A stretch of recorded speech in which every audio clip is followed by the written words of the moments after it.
توحید و رسالت کا نعرہ، توحید و رسالت کا نعرہ دنیا میں لگانے نکلے ہیں۔ بسم اللہ الرحمن الرحیم۔ رب اشرح لی صدری ویسر لی امری واحلل عقدۃ من لسانی یفقہوا قولی۔ رضیت باللہ ربا وبالاسلام دینا وبمحمد صلی اللہ علیہ وسلم نبیا ورسولا۔ اللہ اکبر، اللہ اکبر، اللہ اکبر، لبیک لبیک لبیک یا رسول اللہ صلی اللہ علیہ وسلم۔ الحمد للہ رب العالمین والصلاة والسلام علی خاتم النبیین سید الرسل و خاتم المعصومین وعلی آلہ واصحابہ اجمعین۔ اما بعد فاعوذ باللہ من الشیطان الرجیم۔ بسم اللہ الرحمن الرحیم۔ هو الذی جعل لکم الارض ذلولا فامشوا فی مناکبها وکلوا من رزقہ والیہ النشور۔ صدق اللہ العظیم وصدق رسولہ النبی الکریم الامین۔ ان اللہ وملائکتہ یصلون علی النبی یا ایہا الذین آمنوا صلوا علیہ وسلموا تسلیما۔ الصلاۃ والسلام علیک یا سیدی یا رسول اللہ وعلی آلک واصحابک یا حبیب اللہ۔ الصلاۃ والسلام علیک یا سیدی یا خاتم النبیین وعلی آلک واصحابک یا سیدی یا خاتم المعصومین۔ مولاي صل وسلم دائما ابدا علی حبیبک خیر الخلق کلہم۔ هو الحبیب الذی ترجى شفاعته لكل هول من الاحوال مقتحم۔ محمد تاج رسل اللہ قاطبۃ، محمد صادق الاقوال والکلم، محمد ذکرہ روح لانفسنا، محمد شکرہ فرد علی الامم۔ رب صل وسلم دائما ابدا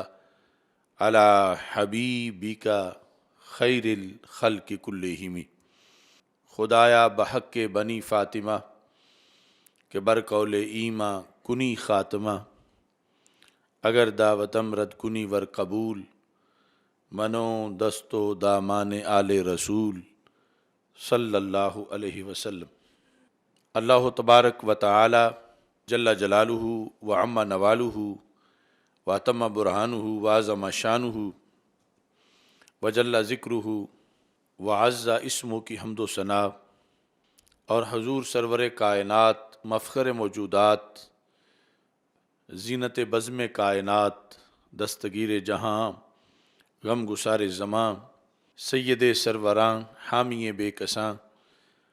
قائد المرسلین خاتم النبیین احمد مجتبیٰ جناب محمد مصطفیٰ صلی اللہ علیہ وآلہ وصحابہ وبارک وسلم کے دربار گہربار میں ہدیہ درود و سلام عرض کرنے کے بعد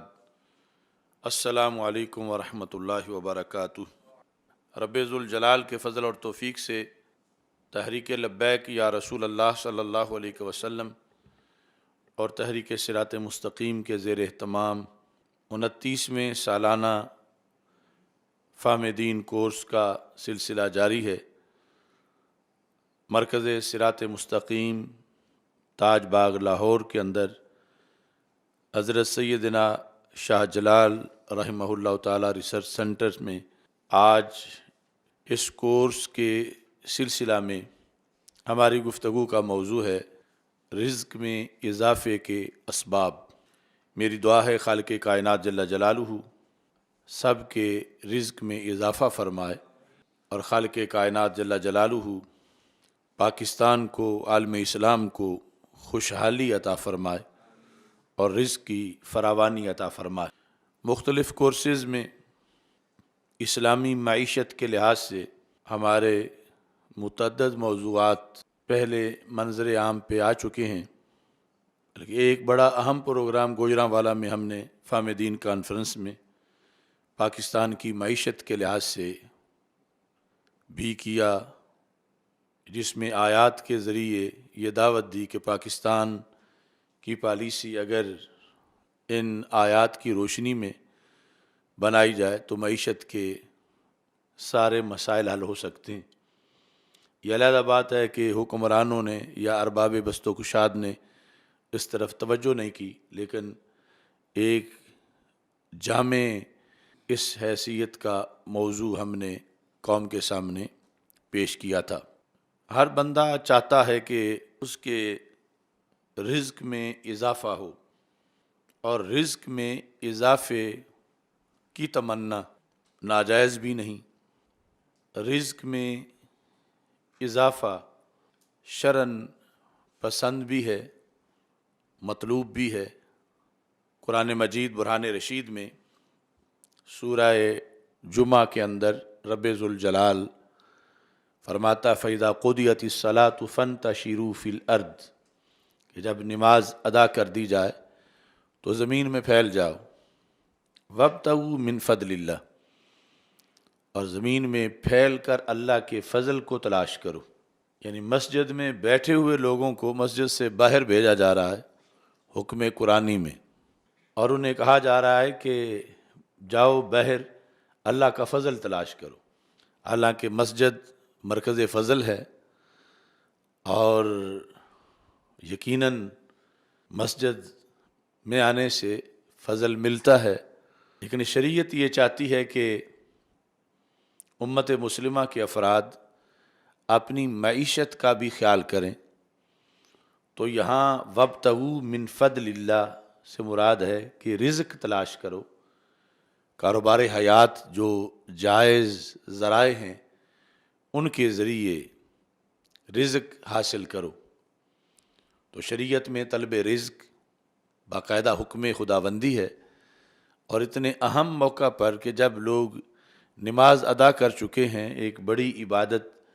جو ہفتہ وار عبادت ہے، اس کے بعد پھر انہیں یہ حکم دیا جا رہا ہے۔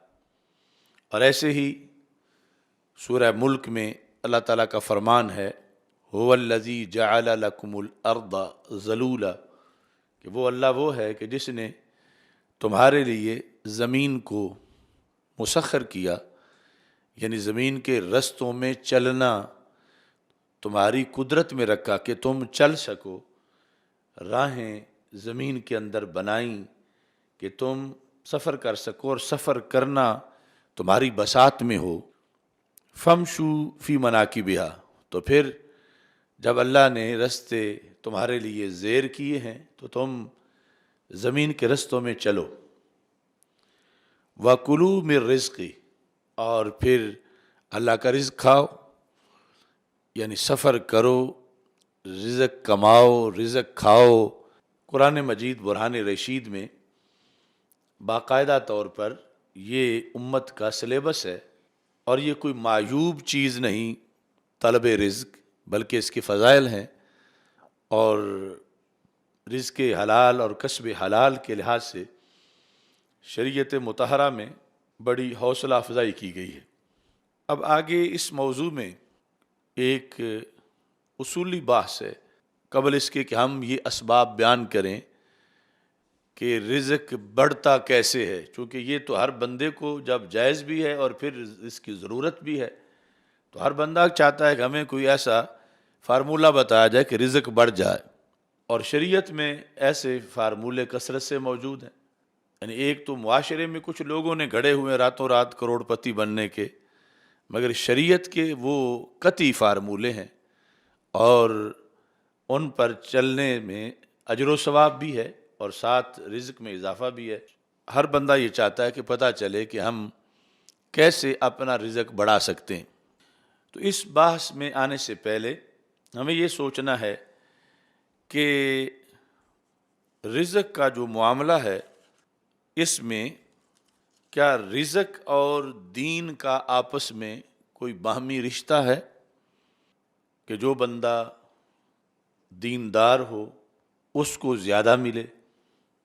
اور جو بے دین ہے وہ بھوکا مرے؟ کیا ایسا ہے کہ رزق کی تقسیم بندے کے تقوی کے میرٹ پہ ہوتی ہے کہ کتنا متقی ہے کہ اس کو پھر کتنا رزق دیا جائے، اور اگر متقی نہیں تو پھر اس کو بھوکا رکھا جائے؟ یعنی عمومی طور پر ایک نیک بندے کی یا عام ایک جو اسلامی سوچ ہے وہ لوگوں میں وہ یہی ہے کہ جب ہم اللہ کے بندے ہیں اور ہم اللہ والے ہیں تو پھر اللہ ہمیں زیادہ دے گا، ہمارے پاس رزق زیادہ ہونا چاہیے۔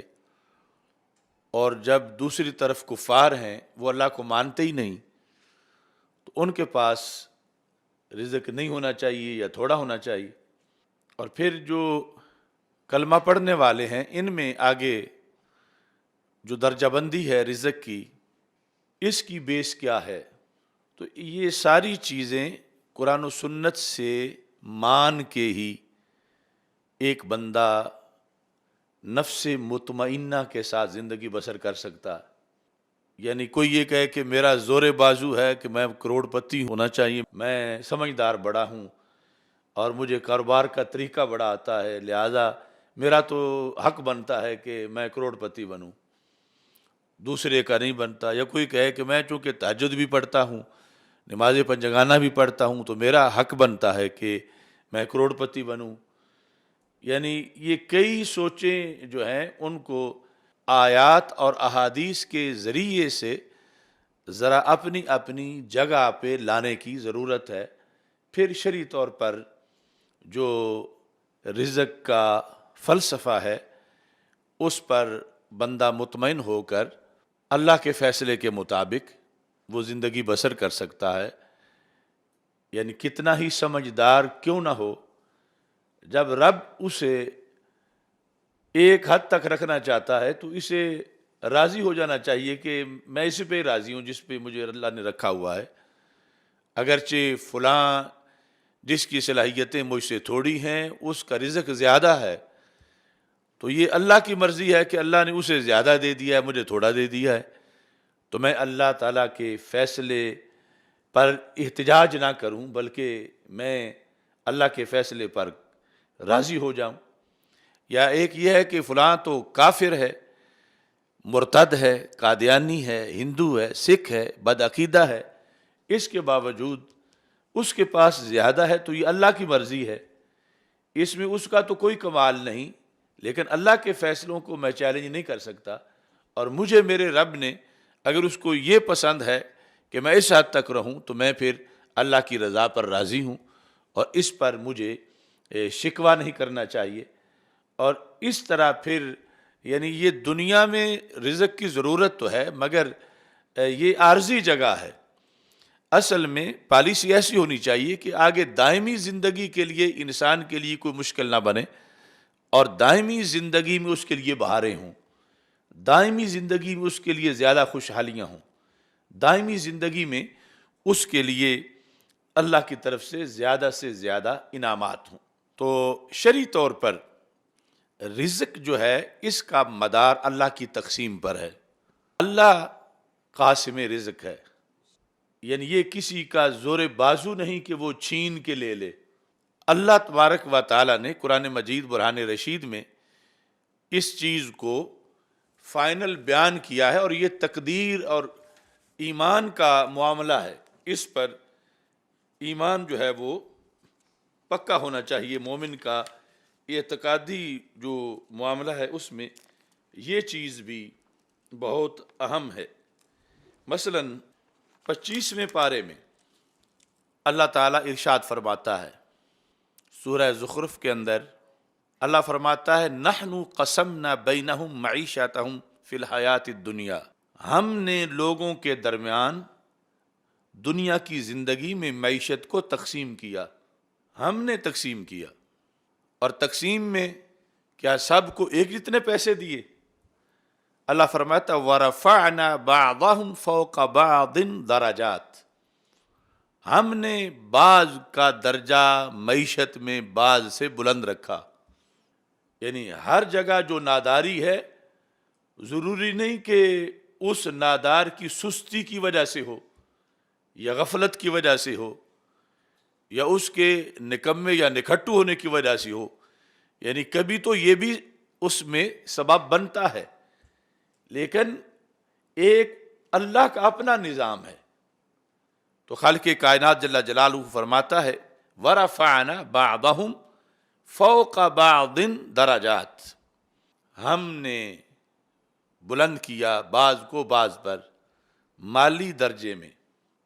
لِيَتَّخِذَ بَعْضُهُمْ بَعْضًا سُخْرِيًّا، تاکہ بعض جو ہیں وہ بعض سے خدمت لیتے رہیں۔ یہ ایک معنی ہے سخریہ کا۔ مثلا سارے ہی اگر کروڑ پتی ہوں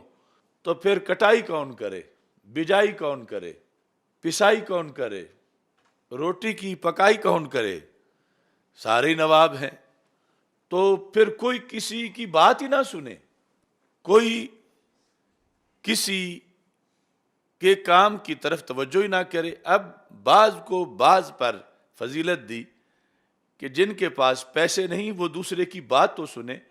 تاکہ اس کے پیسے انہیں کام کے عوض میں ملے تو ان کا بھی گزارا ہو، وہ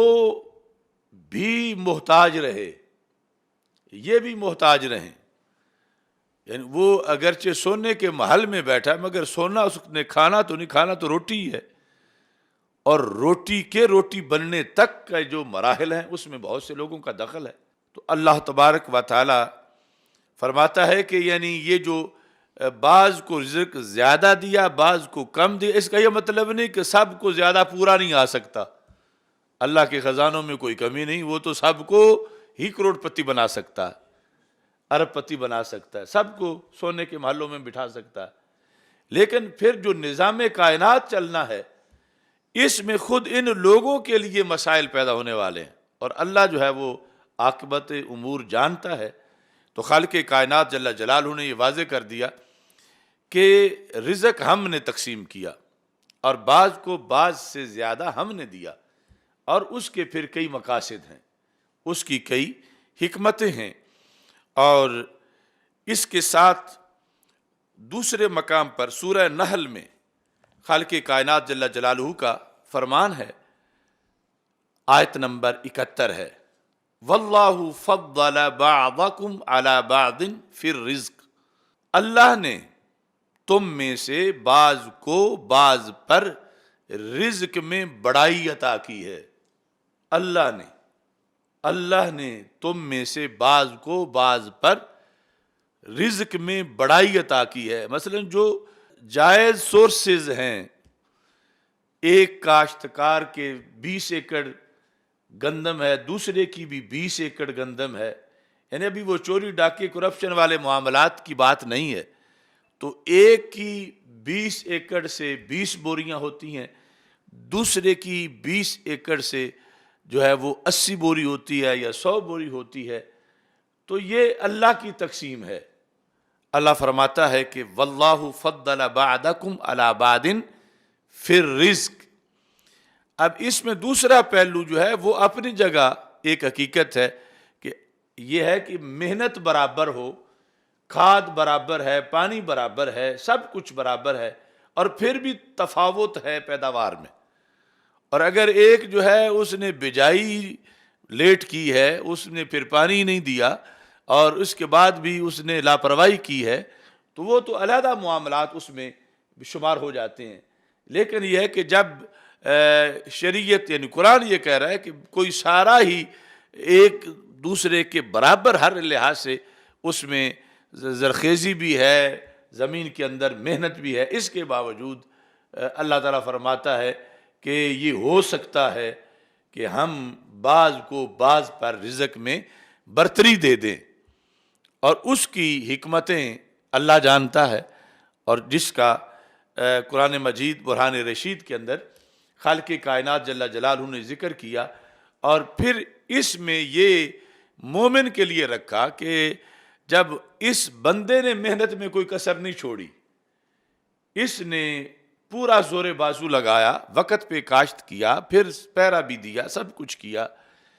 اس کے باوجود تفاوت جب اس نے ریکھا پیداوار میں، تو شریعت کہتی ہے تو اللہ کی رضا پہ راضی ہو تو اللہ اس میں تجھے دوسرے کے مقابلے میں زیادہ عطا فرما دے گا۔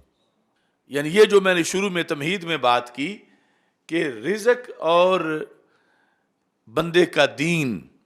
ان دونوں کا آپس میں باہمی رزق کی تقسیم میں کوئی ایسا دخل نہیں ہے کہ جو بے دین ہے وہ بھوکا مرے یا اس کو تھوڑا ملے، اور جو دیندار ہے اس کو زیادہ ملے، یا جو بے نمازی ہے اس کو تھوڑا ملے، جو تہجد گزار ہے اس کو زیادہ ملے۔ اس میں بھی آگے پھر اللہ کی مرضی ہے کہ اللہ تبارک و تعالی کسی کو کتنا دینا چاہتا ہے اور کس انداز میں خالق کائنات جل جلالہ رکھنا چاہتا ہے، یہ اس کی مرضی ہے۔ یہاں تک کہ اگر رزق کا معاملہ یہ ہم سمجھ لیں کہ رزق اور دین دونوں ایک دوسرے کے ساتھ جو ہے یہ منسلک ہیں، ایک ہی معاملہ ہے، تو اس سے یعنی ایمان بالغیب اور دیگر کئی جو مسائل ہیں ان کے اندر فرق آتا ہے۔ اب سیاستہ میں یہ حدیث شریف موجود ہے، رسول اکرم صلی اللہ علیہ وسلم کا یہ فرمان جامع ترمذی میں بھی ہے، سنن ابن ماجہ میں بھی ہے، مشکوٰۃ شریف میں بھی ہے۔ سرکار فرماتے ہیں لو کانت الدنیا تعد عند اللہ جناح بعوضۃ، بعض احادیث میں تعدل ہے، اگر اللہ کے ہاں پوری دنیا اس کی ویلیو مچھر کے پر جتنی بھی ہوتی، ما سکا منہا کافرن شربتن، اللہ اس سے کافر کو گھونٹ بھی نہ دیتا۔ یعنی کافروں کو جو اتنا دیا ہوا ہے تو اس بیس پہ نہیں دیا ہوا کہ وہ پیارے ہیں، یعنی یہ بھی اب نکھر کے بعد سامنے آئے گی کہ رزق اور دین کا معاملہ جدا جدا ہے۔ دین تو انہوں نے یعنی مانا نہیں اسلام کو، لیکن دنیا ان کو دی ہوئی ہے، اور دنیا عام بندے سمجھتے ہیں پھر اللہ نے اپنے ماننے والوں کو ہی دینا ہے۔ تو اللہ تعالیٰ کے حبیب حضرت محمد مصطفیٰ صلی اللہ علیہ وسلم اس الجھن کو دور کرتے ہیں۔ آپ فرماتے ہیں لو کانت الدنیا تعدل عند اللہ جناح بعوضۃ، اگر اتنی بھی ویلیو ہوتی، حالانکہ مچھر کے پر کی کیا ویلیو ہے، اللہ کے ہاں اگر دنیا کی اتنی بھی ویلیو ہوتی جتنا مچھر کے پر کی ویلیو ہے، تو اللہ پھر بھی کافر کو مستحق نہ سمجھتا اس چیز کا کہ اس کو ایک بوند دنیا کی دے دی جائے۔ تو اس بنیاد پر دنیا کہیں پڑی ہوئی دیکھ کر اس پر دلیل پکڑنا کہ پھر اس بندے پہ رب راضی بڑا ہے، اس کو کینسل کر دیا گیا۔ لیکن یہ بھی ضروری نہیں کہ اللہ ناراضی ہو، کبھی راضی ہونے کی بنیاد پر بھی دنیا دے دیتا ہے، لیکن یہ کوئی قاعدہ کلیہ نہیں کہ جہاں دنیا ہو تو اس دنیا کو دیکھ کر کوئی کہے کہ اللہ اس پہ بڑا راضی ہے۔ پنجابی میں جو کہتے ہیں رب باں پھدی یہ دی،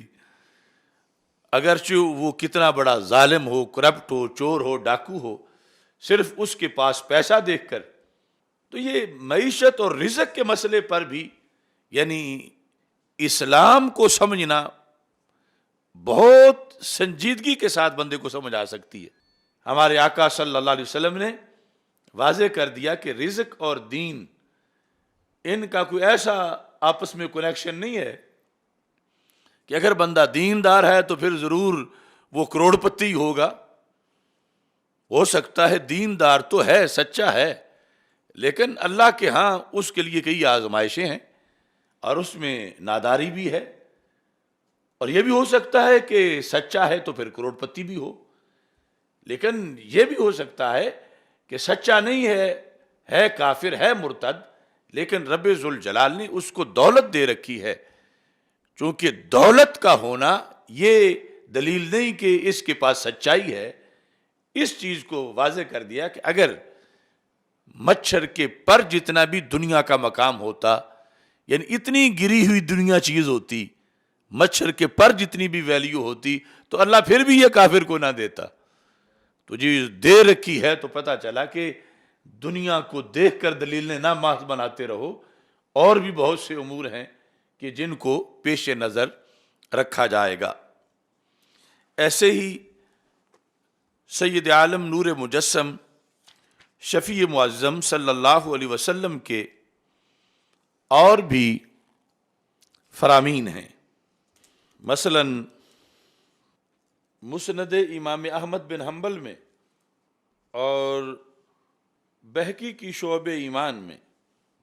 مصنف ابن ابی شیبہ میں انسانی ذہن کو جھنجھوڑ کے مطمئن کرنے کے لحاظ سے یہ نہایت اہم احادیث ہیں۔ یعنی عام جو دنیا دار لوگ ہیں ان کا کیا، خاص دیندار لوگوں کو بھی یہ ضرورت ہے بڑی کہ یہ حدیثیں بار بار سنیں اور ان کو سمجھیں، اور رزق کے معاملات میں بھی اپنے بیوی بچوں کو، اہل و عیال کو بھی ان احادیث کی طرف رہنمائی کریں۔ ہم وہ فارمولے تو ضرور ابھی بتائیں گے کہ رزق بڑھتا کیسے ہے، لیکن اس سے پہلے جو اس سلسلہ میں اسلامی حکمت ہے وہ بھی پیش نظر رکھنا ضروری ہے۔ تو مصنف ابن ابی شیبہ میں جلد نمبر 19 ہے، صفحہ نمبر 177 ہے، کتاب الزہد ہے۔ اس میں یہ ہے، ان اللہ یعطی الدنیا، بعض جگہ اخلاق کا ذکر ہے دنیا کی، ان اللہ یعطی الدنیا من یحب ومن لا یحب ولا یعطی الایمان الا من یحب۔ یہ جو ولا یعطی الایمان ہے، اس ایمان کی جگہ لفظ اخلاق بھی ہے بعض احادیث میں۔ ابھی کتنا کلیئر مسئلہ ہے۔ رسول پاک صلی اللہ علیہ وسلم کا فرمان ہے کہ رب دنیا دیتے وقت یہ شرط اس نے نہیں رکھی ہوئی کہ میں نے دنیا صرف اپنے پیارے کو ہی دینی ہے۔ دنیا دیتے وقت یہ شرط اٹھائی ہوئی ہے، یہ شرط بھی نہیں کہ پیارے کو دینی ہی نہیں۔ دنیا کے لحاظ سے اللہ نے یہ پالیسی رکھی ہے کہ جس سے وہ پیار کرتا ہے اسے بھی دے دیتا ہے، اور جس سے پیار نہیں کرتا اسے بھی دے دیتا ہے۔ نمرود کو بھی دے دیتا ہے، شداد کو بھی دے دیتا ہے، حامان کو دے دیتا ہے، فرعون کو دے دیتا ہے۔ ان اللہ یعطی الدنیا من یحب ومن لا یحب، جس سے وہ محبت کرے اسے بھی دے دیتا ہے، اور جس سے نہ کرے اسے بھی دے دیتا ہے۔ ولا یعطی الایمان الا من یحب، لیکن ایمان دیتے وقت یہ کڑی شرط ہے کہ ایمان صرف اسے دے گا جس سے محبت کرتا ہے۔ دیکھو فیصلے، اللہ کے فیصلے اور زبان رسالت کی طرف سے اس کا بیان، اور ایک مومن کی زندگی کے لیے یہ چیزیں، اتنی مچھلی کو پانی کی ضرورت نہیں جتنی مومن کو ان احادیث کی ضرورت، کہ وہ مطمئن ہو کہ جو چیز زیادہ ضروری ہے، یہاں تو رب نے اوروں کو ہمارے ساتھ شریک کیا ہی نہیں، دنیا میں شریک کر لیا ہے، لیکن ایمان دیتے وقت صرف پیاروں کو ہی ایمان دیا ہے، جن سے اس کی محبت نہیں ان کو ایمان نہیں دیا۔ مال انہیں بھی دے دیا ہے کہ جن سے اللہ محبت کرتا ہے انہیں بھی دے دیتا ہے، جن سے نہیں کرتا اللہ انہیں بھی مال دے دیتا ہے، لیکن ایمان اور اچھی اخلاق یہ رب ذوالجلال صرف انہیں ہی دیتا ہے کہ جنہیں رب ذوالجلال محبوب بناتا ہے، جنہیں پسند کرتا ہے۔ تو یہ بھی میری اس موقف پر دلیل ہے کہ رزق اور دین، ان دونوں کا آپس میں ایسا رشتہ نہیں ہے رزق اور دین کا کہ اگر دین ہے تو پھر رزق بھی ضرور ہے، یا رزق اور تقوی کا اور رزق اور پرہیزگاری کا۔ چونکہ رزق کے مسئلے میں تو اللہ مردودوں کو بھی دیتا ہے، وہاں شرط ہی نہیں کہ صرف پیاروں کو دینا ہے۔ ہاں ایمان کا ہے کہ شرط یہ ہے کہ ایمان صرف پیاروں کو دیتا ہے اور اخلاق صرف پیاروں کو دیتا ہے۔ تو اس بنیاد پر یعنی اصل بندے مومن کو یہ سوچ آ سکتی ہے نا کہ ہم اس کے بندے بھی ہیں، اس کا کلمہ پڑھتے ہیں، اس کے محبوب علیہ السلام کے غلام ہیں، اور ہمارے پاس دین ہے، اور دوسرے جو باغی ہیں وہ کیوں کھا رہے ہیں؟ تو اسے پھر یہ پریشانی ہوتی ہے کہ جب پیارے ہم ہیں، مال وہ کیوں کھا رہے ہیں دوسرے؟ تو سرکار نے فرمایا کہ وہ مال کا معیار پیار نہیں ہے، مال کبھی پیار کی وجہ سے بھی رب دیتا ہے اور کبھی پیار کے بغیر بھی دے دیتا ہے، اور جو چیز جو ہے وہ صرف پیاروں کو دیتا ہے، اس میں رب نے تجھے ہی خاص کر رکھا ہے کہ ایمان صرف تجھے دیا ہے، اور رب ذوالجلال نے تجھے ہی اس میں مختص کیا کہ تجھے اچھے اخلاق دیے ہیں۔ تو اس بنیاد پر یعنی یہ جو ایک رزق کی وجہ سے کچھ بندوں کو بخار شروع ہو جاتا ہے، اور ٹینشن اور ڈپریشن اور پتہ نہیں کیا کیا آپریشن ان کا ہو جاتا ہے، تو اس سلسلہ میں شرعی نقطہ نظر کو پیش نظر رکھنا چاہیے کہ ان کافروں کو، ان اللہ کے باغیوں کو، اللہ کے دشمنوں کو، غیر مسلموں کو اگر مال مل رہا ہے، رزق مل رہا ہے، دنیا مل رہی ہے، تو وہ ہمارے والی سیٹ پہ ہی نہیں ہے، انہیں ہماری سیٹ پہ رب نہیں دے رہا،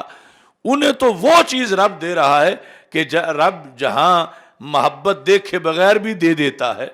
پیاروں کے علاوہ کو بھی دے دیتا ہے، اور ایمان اور اخلاق یہ وہ چیز ہے کہ جس کا تعلق دین کے ساتھ، اللہ کی محبت کے ساتھ ہے، اور یہ اللہ کا کروڑوں بار شکر ہے کہ اس نے اس میں ہمیں اہل جانا، اور ہمیں اس نے توفیق دی، اور ہمیں اس نے چن لیا، اور یہ جو دائمی جنت کی بہاروں والی چیز ہے، وہ دنیا تو مچھر کے پر جتنی بھی اس کی وقت نہیں جو انہیں دی ہوئی ہے، اور ہمارے لیے جو کچھ اللہ نے رکھا ہے وہ کتنا عظیم ہے۔ تو اس بنیاد پر یعنی اگرچہ جہان میں کافر کھاتے پیتے اور موجیں کرتے نظر بھی آ رہے ہوں، تو مومن کو بخار نہیں ہونا چاہیے اس وجہ سے، بلکہ اس کو مطمئن رہنا چاہیے کہ اس کے رب کا جو فیصلہ ہے وہ فیصلہ صحیح ہے، رب اسے جس حال میں رکھے گا وہ اسی حال میں رب کا شکر ادا کرے گا۔ یہ نہیں کہ رب اس کو مال سے نوازے تو پھر اس کے منہ سے الحمدللہ نکلے کبھی، بلکہ اسے ہر حال میں اپنے اللہ پر اس کو اتنا اعتماد ہونا چاہیے، اللہ کے فیصلوں پر اس قدر راضی ہونا چاہیے کہ اگرچہ بھوک سے اس کی انتڑیاں سکڑ بھی رہی ہوں تو یہ پھر بھی سبحان اللہ کہے، پھر بھی الحمدللہ کہے، پھر بھی اللہ تبارک و تعالیٰ کی تعریف کرے، اس واسطے کہ رزق والا معاملہ ایسا معاملہ نہیں ہے کہ وہ ہو تو پھر ہی انسان اللہ تعالیٰ کی حمد و ثنا کرے۔ اللہ تعالیٰ نے اس معاملے میں یعنی یہ بیان کرنے کے لیے، یہ واضح کرنے کے لیے فرشتوں کے سامنے کہ میرے بندے صرف مجھ سے لے کے کھاتے وقت ہی میری تعریفیں نہیں کرتے، بھوکے بھی میری تعریفیں کرتے ہیں۔ نحن نسبح بحمدک ونقدس لک، ان حکمتوں کو اجاگر کرنا بھی رب ذوالجلال کی طرف سے مقصود ہے فرشتوں کے مقابلے میں۔ تو اس لیے اگلا فرمان رسول پاک صلی اللہ علیہ وسلم کا یہ ہے کہ جس میں ہمارے آقا صلی اللہ علیہ وسلم بحقی شعب ایمان کے اندر، اور اس کا موضوع اور مطلب بھی اسی طرح بنتا ہے، یہ جلد نمبر 1 اور صفحہ نمبر 219 ہے۔ رسول پاک صلی اللہ علیہ وسلم کا فرمان ہے، بظاہر حدیث موقوف ہے لیکن اصول کے مطابق فرمان رسول صلی اللہ علیہ وسلم ہے، اور اس میں ہمارے اس موضوع کے ساتھ اور بھی کچھ رہنمائی ہمارے لیے موجود ہے، وہ بھی بڑی اہم ہے۔ اد مفترض اللہ علیک تکن من اعبد الناس، یعنی اگر کوئی بندہ چاہتا ہے کہ میں سب سے بڑا عبادت گزار بنوں تو اسے یہ بتایا گیا کہ جو رب نے تجھ پہ فرض کیا ہے، فرائض کا پابند بن تو پھر بڑا پرہیزگار بنے گا۔ سب سے پہلے یعنی بڑی پابندی جو ہے، اگرچہ پابندی تو پھر مستحبات تک کرنی ہے، لیکن عابد بننے کے لیے اس میں تفضیل، وجتنب ما حرم علیک تکن من اور الناس، رب نے جو چیزیں حرام کی ہیں ان حرام چیزوں سے بچو تو پھر بڑے پرہیزگار بنو گے، پھر بڑے پرہیزگار بن جاؤ گے۔ اور اس موضوع پر جس میں ہم بول رہے ہیں، وَرْضَ بما قسم اللہ لک تکن من اغنى الناس، جتنا تجھے رب نے دیا ہے اس پہ راضی ہو جاؤ۔ وَرْضَ یعنی اگر مثال کے طور پر تمہاری آمدنی 10,000 ہے تو اس پر اللہ سے شکوے نہ کرو، 10,000 پہ راضی ہو جاؤ۔ اگر 20 ہے 20 پہ راضی ہو جاؤ، 50 ہے 50 پہ راضی ہو جاؤ۔ اگر تمہارے ساتھ والے کروڑ لے رہے ہیں اور تمہارے پاس جو ہے وہ 10 ہے، تو چونکہ رزق کی تقسیم اللہ کے ہاتھ میں ہے، تمہارا کام محنت کرنا ہے، تم نے ہاتھ پہ ہاتھ دھر کے بیٹھنا نہیں، محنت میں تم نے اپنا کام پورا کرنا ہے۔ اس کے باوجود جو تفاوت ہے کہ تم نے تو اپنی طرف سے ساری مزدوری کی، ڈیوٹی کی، محنت کی، مگر پھر بھی اتنا ڈیفرنس ہے، تو کہا گیا وَرْضَ بما قسم اللہ لک، جو رب نے تمہارے لیے تقسیم کیا اس پہ راضی ہو جاؤ۔ نتیجہ کیا ہوگا؟ تکن من اغنى الناس، پھر تم ہی غنی بنو گے، پھر لوگوں میں سے بے نیاز تم بنو گے، یعنی وہ کروڑ پتی بھی محتاج ہوگا اور تم چند دھیلوں والے بھی بے نیاز ہو جاؤ گے۔ کس کے فیض سے؟ اس بات کے فیض سے کہ تم اللہ کی تقسیم پہ راضی ہو، اللہ کی تقسیم پر تم نے اپنی رضا کا اظہار کر رکھا ہے۔ تم اعلانیہ یا دل میں شکوے اللہ سے نہیں کرتے، بلکہ اللہ نے جو تقسیم کیا اس پر تم نے اپنی رضا کا اعلان کر دیا، عملاً اس پہ راضی ہو گئے، تو پھر اغنى الناس، اس میں تفضیل ہے کہ لوگوں میں سب سے زیادہ محتاجی تمہاری ختم ہوگی اور تم غنی قرار پاؤ گے۔ تو یہ چند احادیث جو ہیں ان کو تمہید میں رکھا گیا تاکہ رزق کے معاملہ کے اندر بہت سے موڑ ہیں انسان کی سوچ کے لیے، اور اس سے تھوڑی بات پر بھی فرق لگ جاتا ہے، روٹھ بیٹھتا ہے اور پھر شکووں پہ اتر آتا ہے، یا زبان پہ نہ بھی لائے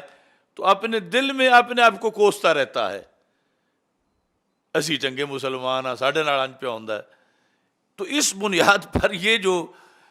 قرآن اور سنت، اس کو پیش نظر رکھنا چاہیے تاکہ ہم اپنا اجر نہ ضائع کریں۔ اور یہ دنیا تو عارضی ہے، اور حقیقت میں جو کچھ اللہ کی طرف سے جب یہ اس نے اپنی رضا کا اعلان کر دیا کہ جو اللہ نے فیصلہ کیا، جو اس نے دیا، میں اس پہ راضی ہوں، تو پھر اللہ اس کو کبھی بھی ذلیل نہیں ہونے دے گا، اور خالق کائنات جل جلالہ کی رحمت ہمیشہ اس کو اپنے حصار میں رکھے گی۔ اب جس وقت اسی موضوع کو آگے ہم چلاتے ہیں رزق میں اضافے کے اسباب کے لحاظ سے، یعنی پہلی تمہید تو یہ ہے کہ اس کا مطلب کہ اگر اضافہ حصی طور پر نہ بھی ہو تو بندہ درد سر لے کے نہ بیٹھ جائے، اس کے اندر کئی معاملات ہیں، کئی وجوہات ہیں، انہیں پیش نظر رکھ کے اسے اپنی زندگی جو ہے وہ اچھے طریقے سے بسر کرنی چاہیے۔ جس طرح یہ پہلے ذکر کر دیا ہے ہم نے کہ ضروری نہیں رزق سجدوں کی وجہ سے ہی ملے، کیونکہ رزق کی تقسیم میں اللہ جن سے پیار نہیں کرتا انہیں بھی دے دیتا ہے، مگر ایک یہ بات بھی بڑی قابل غور ہے کہ کبھی ایسا بھی ہوتا ہے، اب یہ مومنوں کے لیے ہے، کافروں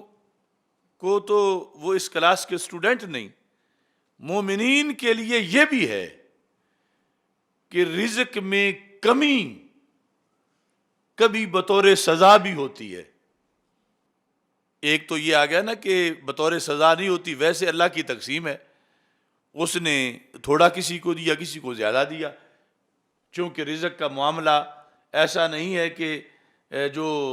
ایمان کے ساتھ جو ہے ریلیٹڈ ہو، کافروں کو بھی مل جاتا ہے. مگر مومن جو ہے اس کے لیے یہ مسائل بھی ہیں کہ کبھی اس کو جھنجھوڑنے کے لیے بھی اس کے رزق کو تھوڑا کیا جاتا ہے. اور عاقبت میں یہ بھی اچھی بات ہے اس کے لیے کہ اگر کوئی مست ہوا ہو اور اسے ہوش ہی نہیں آ رہا اور اسی میں اس کی زندگی کے سال گزر جائیں اور پھر مر جائے تو اچھا تھا اسے کوئی جھنجھوڑتا، اس کی نیند ختم ہوتی، یہ اطاعت کرتا، یہ نیکی میں آتا. تو اس بنیاد پر مومن کے لیے اللہ کی طرف سے یہ ادا بھی بڑی رحمت ہے کہ کبھی رزق میں کمی لائی جاتی ہے، یہ اسے بتانے کے لیے کہ تو نے فلاں گناہ کیا ہے اس لیے ہم نے رزق میں کمی کر دی ہے. یعنی ادھر کافر جو ہیں انہیں تھوک کے لحاظ سے مل رہا ہے، اور وہاں تو یہ ہے کہ وہ جتنا اللہ کو بھولتے جا رہے ہیں اللہ اور دیتا جا رہا ہے ان کو. فلما نسوا ما ذکروا به فتحنا علیہم ابواب کل شیء، وہ بھول گئے، اللہ فرماتا ہم نے دروازے کھول دیے. اب یہ ان کی بھول پر بھی دروازے، اور ادھر گناہ ہونے پر کمی، اس میں بھی اصل میں اظہار محبت یا مومن کے ساتھ کہ وہ تو اس طرح استدراج میں میلے ٹھیلے میں آگے اگلا قدم جا کے جہنم میں رکھے گا کافر، اور مومن جو ہے اللہ اسے بچانا چاہتا ہے. تو اس کے پھر رزق میں کمی کر کے، اس کو ویسے تو پتہ نہیں چل رہا تو رزق میں کمی کر کے بھی کبھی رب ذوالجلال اسے جھنجھوڑتا ہے. تو اس بنیاد پر یعنی رزق میں کمی کا یہ فلسفہ مومن کے لحاظ سے یہ بھی ایک اہم چیز ہے کہ بندے کو جب ایسا آئے تو اسے فوراً اپنا احتساب کرنا چاہیے کہ یہ جو میری آمدنی میں اتنی کمی ہوئی اس میں کیا کوئی میری غلطی تو شامل نہیں. یعنی وہ محنت ساری برابر ہے، اس کے باوجود پیداوار تھوڑی ہے، تو یہ پیداوار کا تھوڑا ہونا کہیں میری گرفت تو نہیں اللہ کی طرف سے. اگرچہ کبھی وہ پیداوار کا تھوڑا ہونا اس کے جرم کے بغیر بھی ہو سکتا ہے، لیکن کبھی یہ بھی چیز آ سکتی ہے کہ واقعی اس نے کوئی گناہ کیا ہے. تو اس بنیاد پر رب ذوالجلال نے اس کی معیشت کو تنگ کر دیا. جس طرح من اعرض عن ذکری فإن له معیشتا ضنکا، اس کے اندر بھی اسی چیز کو بیان کیا گیا کہ اعراض کیا اللہ کے ذکر سے تو معیشت تنگ ہوئی. اور یہاں حدیث شریف میں جو مسند امام احمد میں موجود ہے، حدیث نمبر 22,802، اس میں رسول پاک صلی اللہ علیہ وسلم کا فرمان ہے، ان العبد لا يحرم الرزق بذنب یصیبہ، کہ ایک بندہ لا یحرم، اس کو محروم کر دیا جاتا ہے. کس سے؟ رزق سے. اس کو رزق سے محروم کیا جاتا ہے. کیوں؟ بذنب یصیبہ، اس گناہ کی وجہ سے جو اس نے کیا ہے. یعنی ایک سبق تو تم نے یہ پڑھا کہ ضروری نہیں نیکی پر رزق مل جائے، یہ مومن کا امتحان ہے کہ آج رات تہجد بھی پڑھی ہے، نفل بھی پڑھ رہا ہے، اس کا رزق بڑھ جائے، ضروری نہیں. اور دوسری طرف غلطی کی ہے تو گھٹ جائے، یہ ہو سکتا ہے. یہ ہے مومن کی آزمائش کہ نیکی کی کثرت پر، یعنی ہمارے جو جاٹ ہیں یا یہ اب بیٹھا ہے زائد، یہ تو یہ کہ میں اس سال روزے پہ رکھنا ہونتے من انج ہونا ہی ہے نا، کہ میں نے تو تراویح بھی پڑھی ہے، میں نے پہ روزے بھی رکھے ہیں. تو رزق کی آمد کے لحاظ سے ضروری نہیں کہ ایسا ہو بھی سکتا ہے. لیکن دوسری طرف جس وقت کسی نے کوئی غلطی کی ہے، کوئی گناہ کیا ہے، تو اللہ اس کے رزق سے اسے محروم کر دے. یہ ہو سکتا ہے، اور یہ اس کے فائدے کے لیے بالآخر، کہ ویسے تو اس کو کسی نے بتانا ہی نہیں تھا. یعنی یہ زائد کی بات نہیں کر رہا، مطلقاً یعنی کوئی بندہ مومن جو ہے اس کے لحاظ سے. تو یہ یعنی ساری چیزیں اتار چڑھاؤ جو ہے اس کو قرآن و سنت کی روشنی میں ذہن میں رکھنا چاہیے کہ رسول پاک صلی اللہ علیہ وسلم نے فرما دیا ان العبد لا یحرم الرزق بالذنب یصیبہ، کہ کبھی ایسا ہو جاتا ہے کہ اس نے گناہ کیا، اللہ نے رزق بند کر دیا. ادھر جو کافر ہیں انہوں نے گناہ کیا، رب نے اور کھول دیا. فلما نسوا ما ذکروا بہ فتحنا علیہم، وہاں پر فتحنا ہے، یہ ہے کہ یہ شہادت گاہ الفت میں قدم رکھنا ہے. لوگ آسان سمجھتے ہیں مسلمان ہونا، یعنی وہ کافر ہیں ان کا، چونکہ وہ کسی حساب کتاب میں نہیں کہ اس فضائل میں وہ جدھر مریں کھپیں جو ان کے ساتھ ہو. لیکن ادھر یہ پیارے لوگ ہیں تو ان کے لیے جو ہے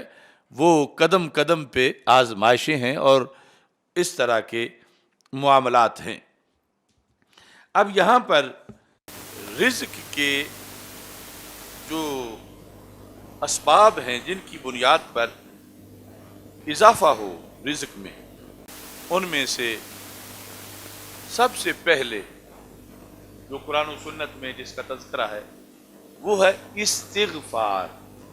یعنی اپنے گناہوں کی بخشش چاہنا. کثرت استغفار سے رزق میں اضافہ ہو جاتا ہے.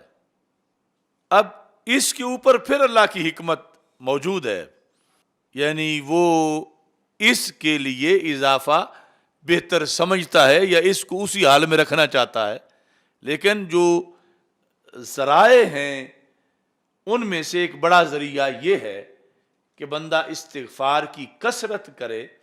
تو رب ذوالجلال اس کے رزق میں اضافہ کر دیتا ہے. اس سلسلہ کے اندر سورہ نوح میں رب ذوالجلال کا جو فرمان ہے فَقُلْتُ اسْتَغْفِرُوا رَبَّكُمْ إِنَّهُ كَانَ غَفَّارًا، حضرت نوح علیہ السلام کا یہ فرمان، میں نے کہا استغفروا ربکم، لوگو اپنے رب سے بخشش چاہو، انہو کان غفارا، کیونکہ وہ بہت زیادہ بخشنے والا ہے. اس بخشش کے نتیجے میں کیا ہوگا؟ یرسل السماء علیکم مدرارا، کہ وہ اللہ تجھ پہ زیادہ پانی والی بارش برسا دے گا. وَيُمْدِدْكُمْ بِأَمْوَالٍ وَبَنِينَ وَيَجْعَلْ لَكُمْ جَنَّاتٍ وَيَجْعَلْ لَكُمْ أَنْهَارًا، وہ اللہ تمہاری پھر مدد کرے گا. تم استغفار کرو گے وہ تمہاری مدد کرے گا. کس سے؟ مال سے اور بیٹوں سے، اور اللہ تعالیٰ تمہارے لیے باغ بنا دے گا، نہریں بنا دے گا. اب استغفار پر یہ ساری چیزیں جو ہے وہ مرتب ہو رہی ہیں، استغفار پر. تو یعنی جو کثرت رزق ہے، فراوانی ہے، مال و دولت ہے، اولاد کے لحاظ سے جو سب، اس کے لیے قرآن مجید برہان رشید میں اس چیز کو یعنی استغفار کو بیس بنایا گیا کہ یہ ایک ایسی چیز ہے کہ جس کی بنیاد پر اللہ بہت زیادہ کرم کرتا ہے. یہ سبب آج کے ماحول میں، یعنی جب ہر بندہ یہ چاہ رہا ہے کہ میرے رزق میں اضافہ ہو، مجھے پتہ چلے، مجھے کوئی نسخہ بتائے کہ رزق میں اضافہ کیسے ہوتا ہے، تو یہ قطعی طور پر بغیر کسی شک کے فائنل نسخہ ہے قرآن مجید برہان رشید میں. اور ساتھ ہی رسول پاک صلی اللہ علیہ وسلم کا یہ فرمان بھی ہے جو کہ مسند امام احمد میں موجود ہے. مسند امام احمد کی جلد نمبر 1 میں رسول پاک صلی اللہ علیہ وسلم کا فرمان ہے من اکثر من الاستغفار، کہ جس بندے نے کثرت سے استغفار کی، یہ ہمارے عرف میں یہ لفظ لوگ غلط پڑھتے ہیں، یا تو استغفار پڑھتے ہیں، یا اگر پہلا مقصور بھی پڑھ لیں تو تا پہ پھر بھی کسر نکال جاتے ہیں، استغفار۔ استغفار بھی غلط ہے اور استغفار بھی غلط ہے، اصل میں استغفار، استغفار طلب مغفرت۔ باقی جب وہ دعا کوئی پڑھیں گے استغفر اللہ تو پھر وہ اس طرح پڑھا جائے گا واحد متکلم کا صیغہ۔ بہرحال ہمارے آقا صلی اللہ علیہ وسلم کا فرمان ہے من اکثر من الاستغفار، جو بندہ کثرت سے استغفار کرتا ہے، طریقہ کیا ہے کہ استغفر اللہ کثرت سے پڑھتا ہے، استغفر اللہ استغفر اللہ استغفر اللہ،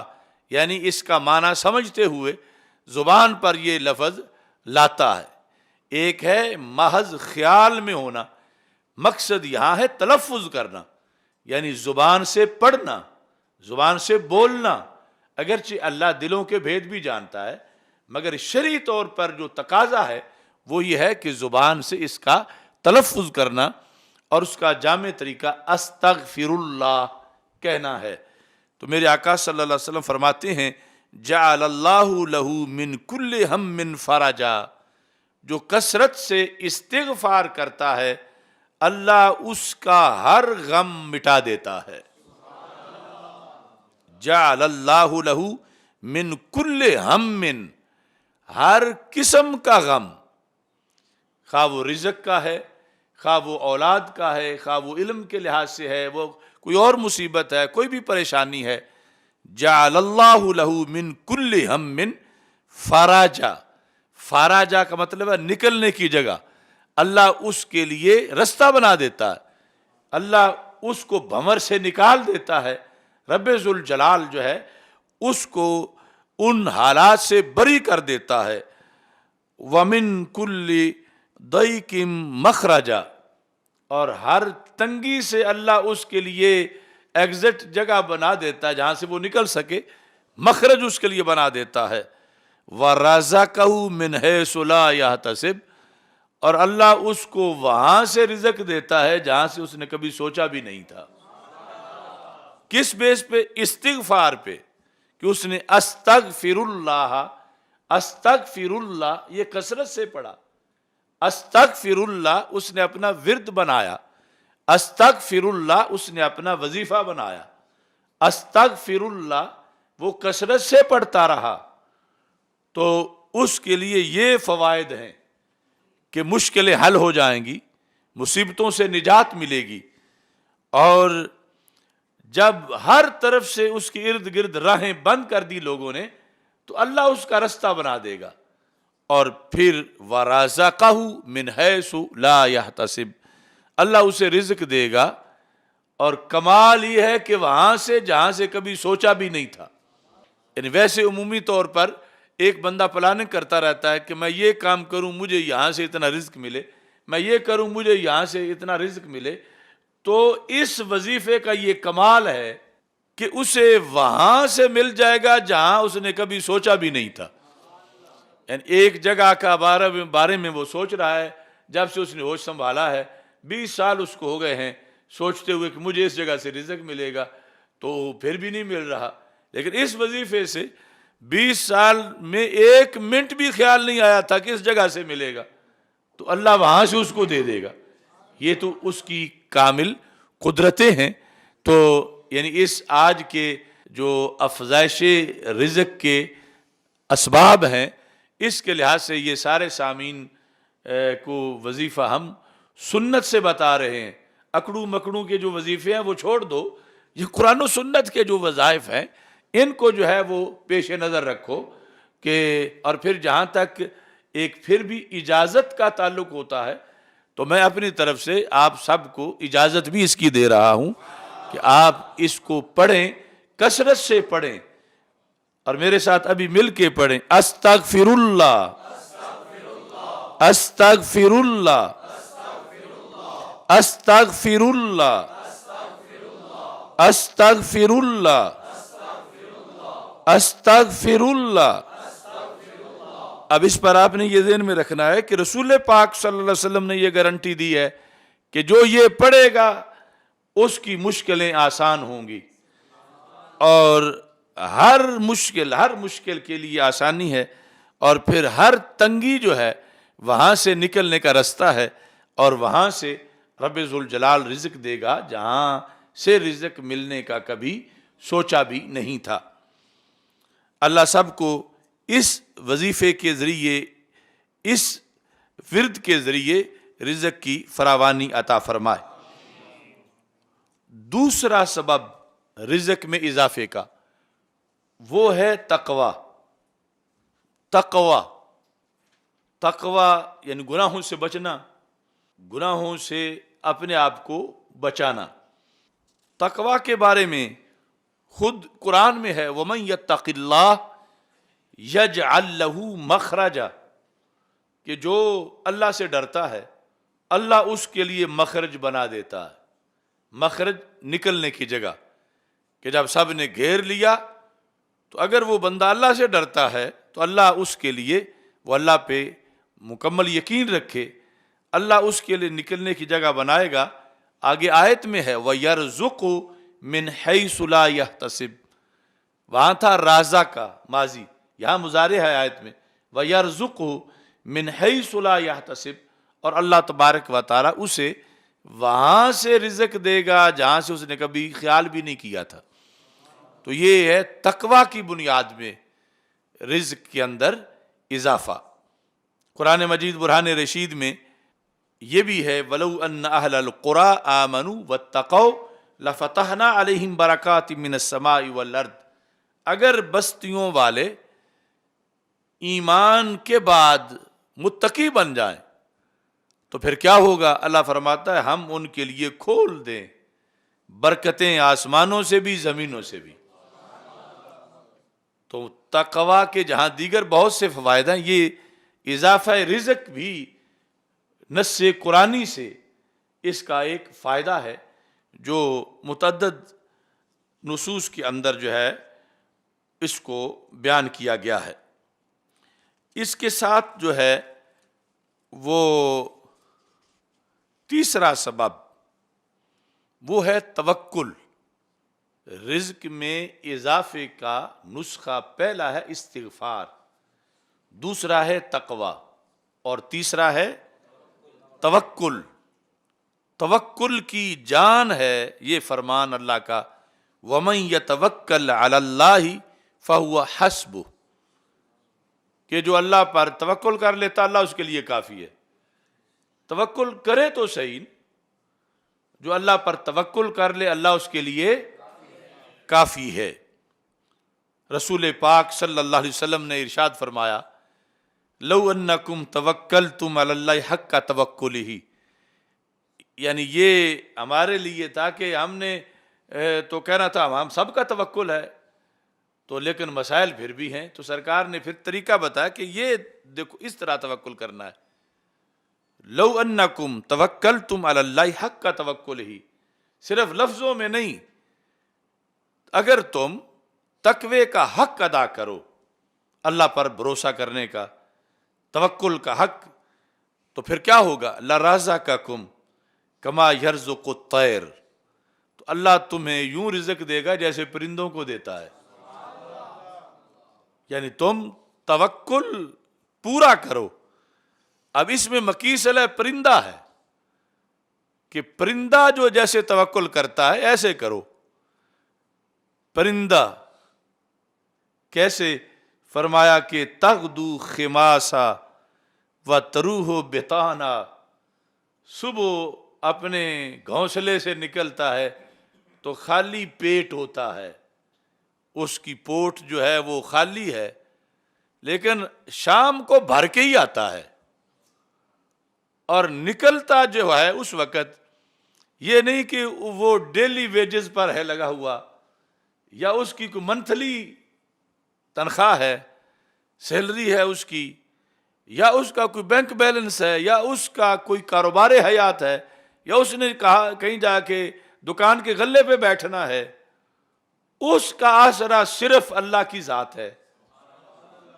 اور اسے یقین ہے کہ میرا اللہ مجھے دے گا اور باقی سورسز ہیں ہی نہیں،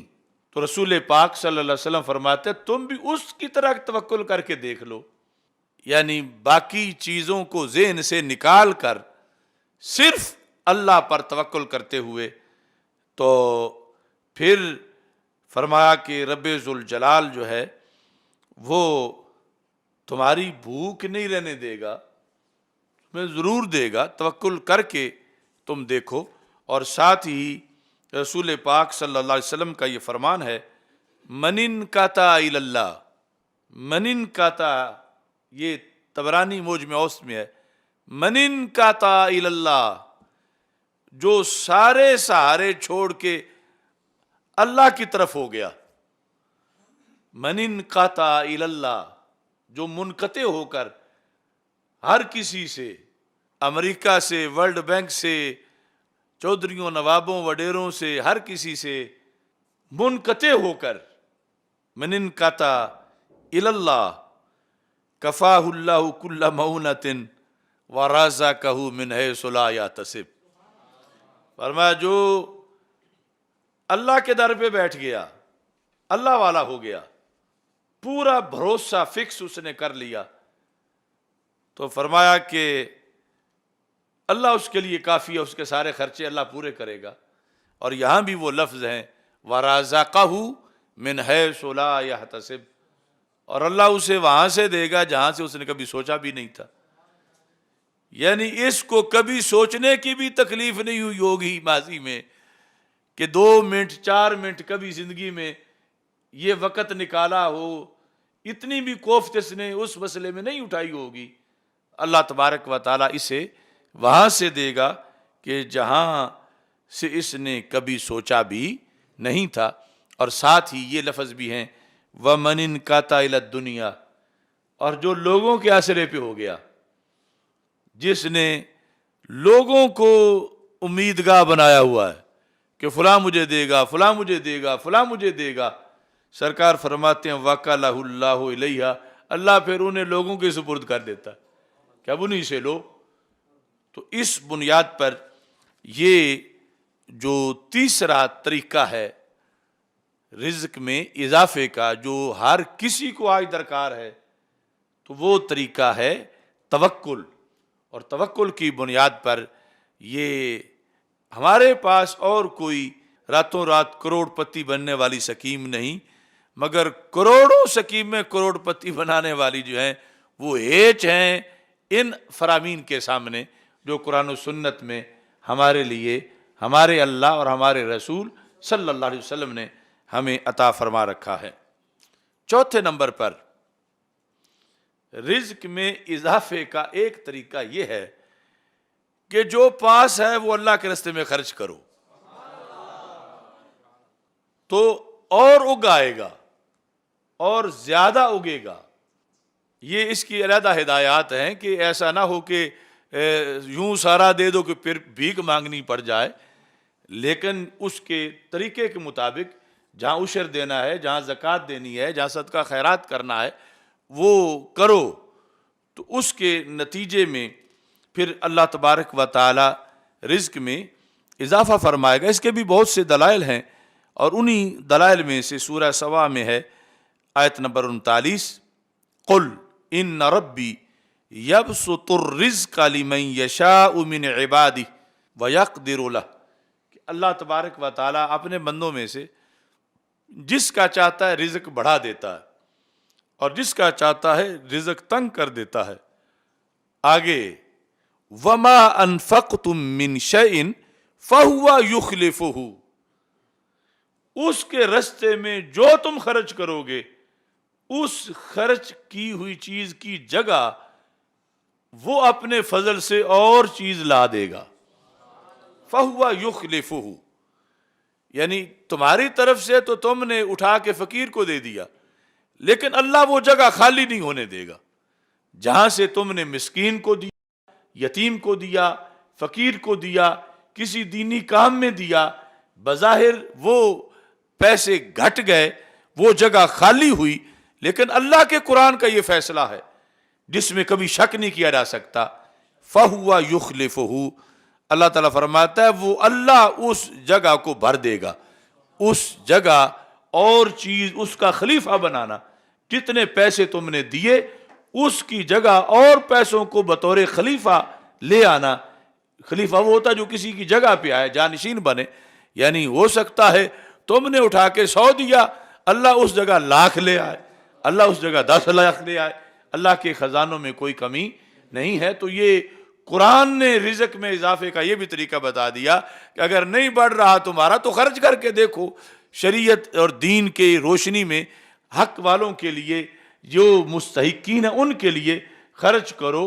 تو تم نے تو محدود سا کرنا ہے، اور جو ذات اس جگہ پہ لانے والی ہے اس کا فضل بڑا وسیع ہے۔ تو ایک ایسا طریقہ کہ تم تو چند سکے دے رہے ہو اور ادھر سے ہو سکتا ہے کوئی ایسا خزانہ کھل جائے، یا جو بھی صورتحال ہو اس سے تو کہیں زیادہ ہوگا۔ تو اس بنیاد پر یہ چوتھا طریقہ ہے رزق میں اضافے کا، کہ جب محدود، مناسب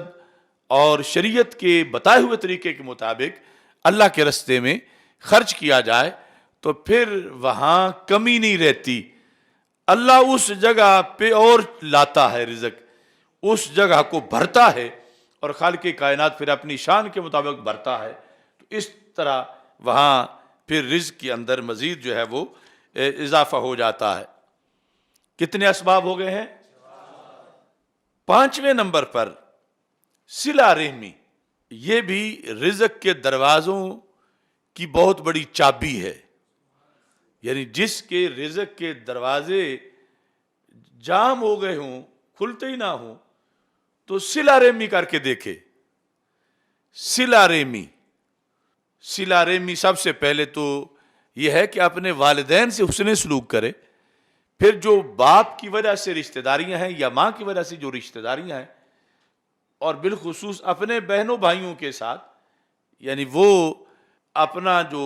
رشتہ ہے اس کو عملاً برقرار رکھے اور ناچاکی نہ آنے دے، اور کوشش کر کے یہ آپس میں وصل رکھے۔ تو ہمارے آقا صلی اللہ علیہ وسلم کا یہ فرمان ہے، حضرت ابو ہریرہ رضی اللہ تعالی عنہ اس کی روایت کرتے ہیں، صحیح بخاری شریف میں یہ ہے۔ ہمارے آقا صلی اللہ علیہ وسلم فرماتے ہیں، من سرہ ان یبسط لہ فی رزقہ، جسے یہ پسند ہے کہ اس کا جو رزق ہے اسے کھول دیا جائے۔ اب سب کو یہ پسند ہوگا، بس اس وقت جتنی امت ہے سب یہی چاہتے ہیں کہ ان کا رزق جو ہے وہ کھول دیا جائے، جتنا کھلا ہے مزید کھول دیا جائے۔ یہ شرط ہے،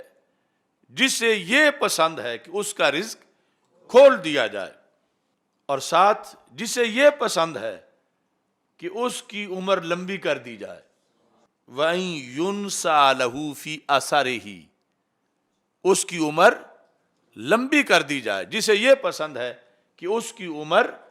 لمبی کر دی جائے۔ سرکار دو عالم صلی اللہ علیہ وسلم فرماتے ہیں، فَلْيَصِلْ رَحِمَهُ، وہ بس چھوٹا سا کام کرے کہ صلہ رحمی کرتا رہے۔ صلہ رحمی یعنی یہ جو ہم اصول بتا رہے ہیں، ان میں یہ دیکھو کہ آج سے صدیوں پہلے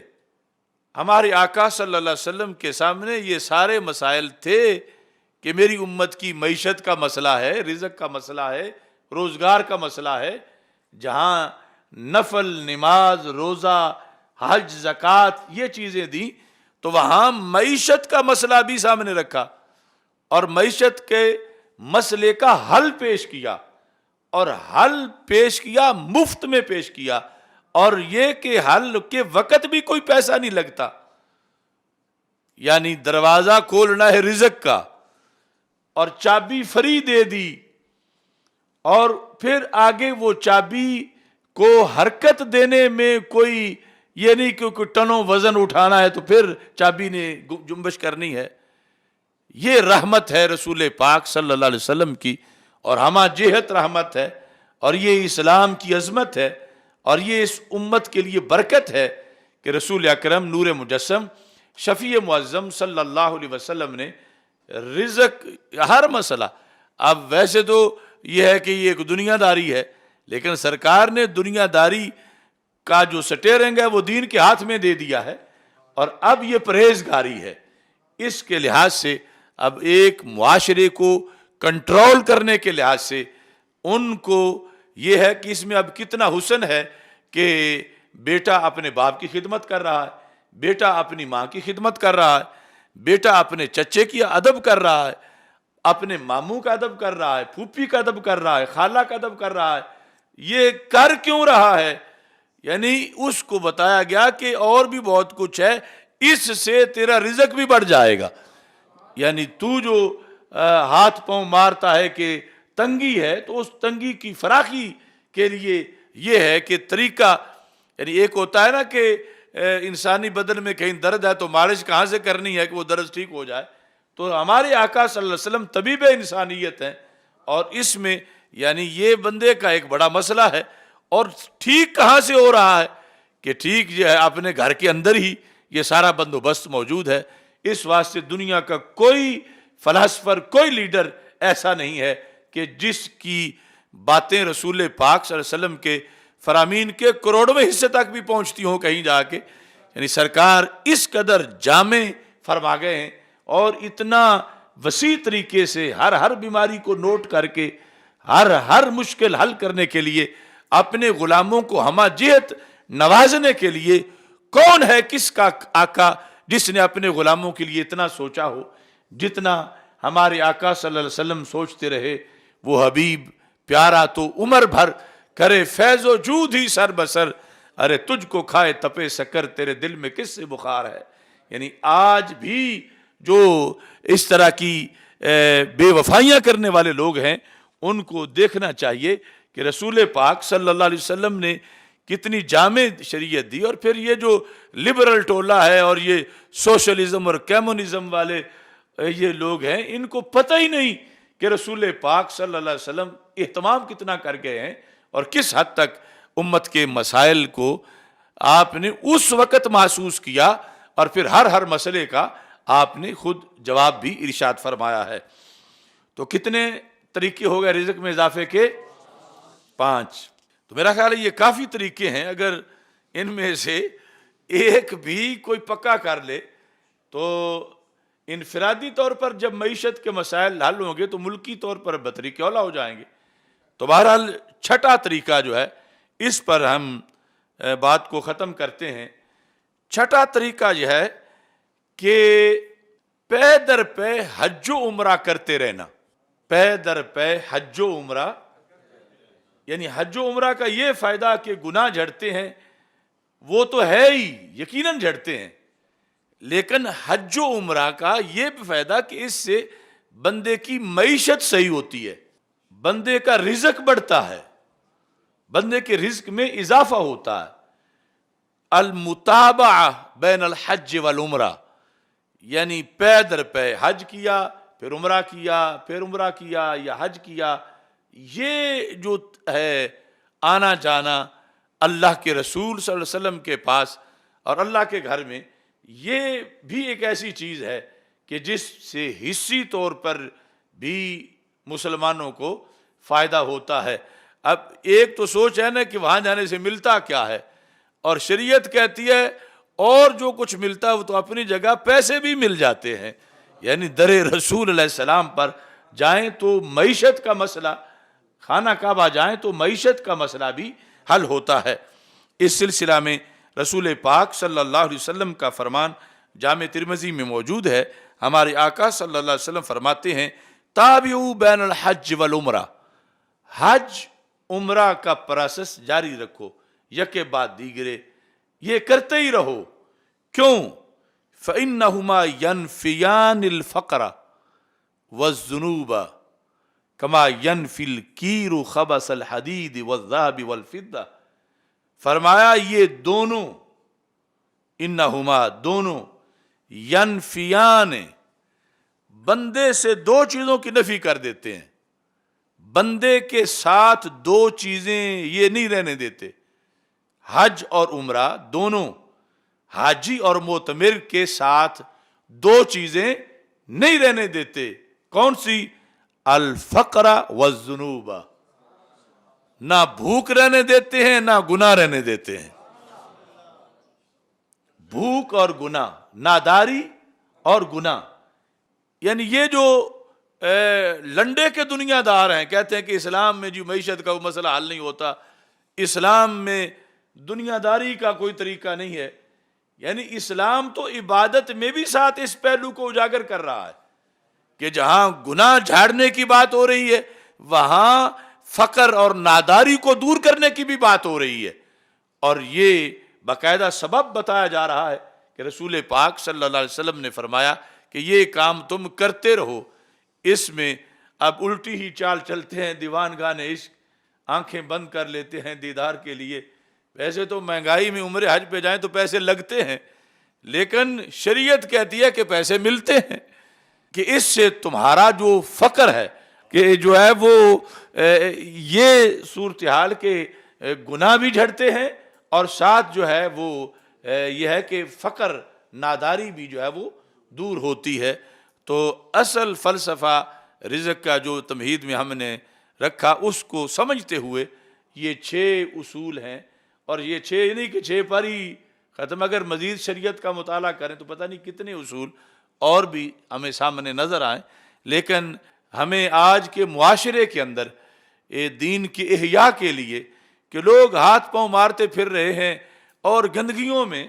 تو انہیں یہ بتاؤ کہ اسلام میں سب کچھ ہے. اسلام میں کوئی تھوڑ نہیں ہے، اسلام میں نہ کوئی کمی ہے نہ کوئی کمی ہے، اس میں سب کچھ جو ہے اسلام کے اندر موجود ہے. صرف یہ ہے کہ ہم اسلام سے مخلص تو ہو جائیں، اسلام کو پڑھیں، اسلام کے یہ سارے جو امور ہیں ان کو پیش نظر رکھیں تو اس میں کمی نہیں. اور اگر کمی ہو تو اسلام پھر جو ہم پہلے پڑھ آئے ہیں شروع میں وہ کمی پھر ہوتی نہیں، کمی ہو ہی نہیں سکتی پھر، کیونکہ اللہ کی طرف سے اس کی حکمتیں اور جو رزق کے تقسیم کے معاملات ہیں، یقیناً بندہ جب اللہ کا ہو جاتا ہے تو پھر اس کے لیے کسی طرح کی کوئی پریشانی نہیں ہے. اللہ تبارک و تعالی یہ جو 6 طریقے ہم نے بیان کیے رزق میں فراخی کے، اللہ ہمیں ان کو رائج کرنے کی توفیق عطا فرمائے اور ان کے ذریعے سے لاکھوں کروڑوں لوگوں کو رب ذوالجلال رزق میں اضافہ کرے ان کے، اور اپنی طرف سے خوشحالیاں عطا فرمائے. اور رزق کا جو فلسفہ قرآن و سنت سے ہم نے ابھی سمجھایا ہے، ہمیں اپنے دل کے اندر اس کو جگہ دینے کی توفیق عطا فرمائے. وآخر دعوایا ان الحمد للہ رب العالمین.